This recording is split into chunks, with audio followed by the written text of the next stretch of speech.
అందరికీ నమస్కారం. భరతమాత ముద్దు బిడ్డ, మన దేశ మాజీ ప్రధాని భారతరత్న వాజ్పేయి గారు, అటల్ బిహారీ వాజ్పేయి గారు అంటేనే ఒక సుపరిపాలనకి, అంటే ఈ భారతదేశ మన స్వతంత్ర చరిత్రలో ఒక సువర్ణాక్షరాలతో ఒక రాజకీయ నాయకుడు అంటే ఇలా ఉండాలి అని వారు చేసి చూపించినటువంటి గొప్ప మహనీయుడు మన వాజ్పేయి గారు.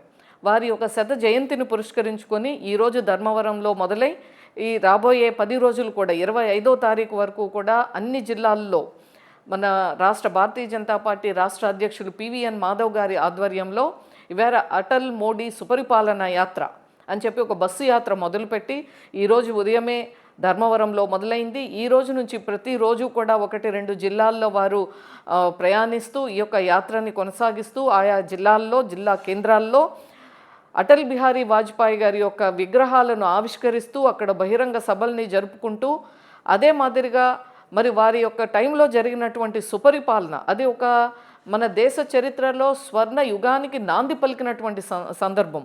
3 సార్లు ప్రధానమంత్రిగా చేసినప్పటికీ ఒక్క మచ్చ లేనటువంటి నాయకుడు వాజ్పేయి గారు.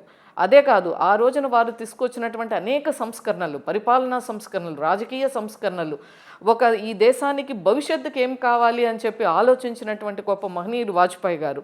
మనందరం కూడా ముఖ్యంగా మనందరికీ తెలిసింది మనకి నేషనల్ హైవేస్, ఏదైతే మన నేషనల్ క్వాడ్రిలేటరల్ హైవేస్ ఏదైతే వారి టైంలో మొదలు పెట్టారో, ఆ రోజు కాశ్మీర్ నుంచి కన్యాకుమారి వరకు, ముంబై నుంచి కోల్కతా వరకు మొత్తం ఈ యొక్క దేశంలో ఇన్ఫ్రాస్ట్రక్చర్కి, మౌలిక సదుపాయాలకి అత్యధిక ప్రాధాన్యత ఇచ్చి మొదలుపెట్టినటువంటి గొప్ప రాజనీతిజ్ఞుడు వాజ్పేయి గారు. సో ఈ రోజున వారి యొక్క శత జయంతి సందర్భంగా ఈ రోజున మొదలై కార్యక్రమాలు జరుగుతూ ఉన్నాయి.